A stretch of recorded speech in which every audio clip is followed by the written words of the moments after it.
Sa iba pa mga balita sa labas ng bansa, mga namatay sa pagguho ng bubong sa nightclub sa Dominican Republic umakyat na sa mahigit 100.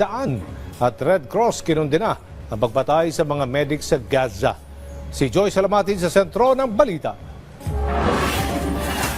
Umakyat na sa mahigit 100 ang bilang ng mga nasawi sa Dominican Republic matapos gumuho ang isang nightclub doon. Puspusan pa rin ang isinasagawang rescue operations para hanapin ang mga natabunan ng debris.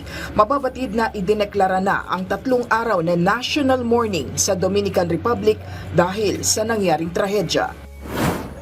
Mariing kinondena ng International Committee of the Red Cross ang pamamaslang umano ng Israel Forces sa mga Palestinian medics sa Gaza. Ayon sa grupo, patunay lang ito na mas naging delikado ang sitwasyon doon, lalong-lalo na sa mga sibilyan.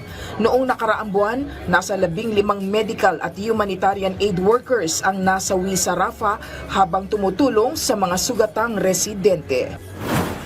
Binuksan na sa Vietnam ang ikalawang facility ng Lego sa Asia para palawakin pa ang kanilang operasyon. Makatutulong ito para hindi na kailangang mag-export ng kanilang produkto galing Amerika. Nag-invest ng $1 bilyong ang naturang kumpanya para sa pagtatayo ng proyekto at inaasahang lilikha ng 4,000 trabaho.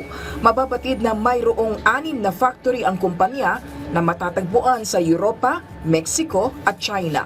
Joyce Salamatin para sa Pambansang TV sa Bagong Pilipinas.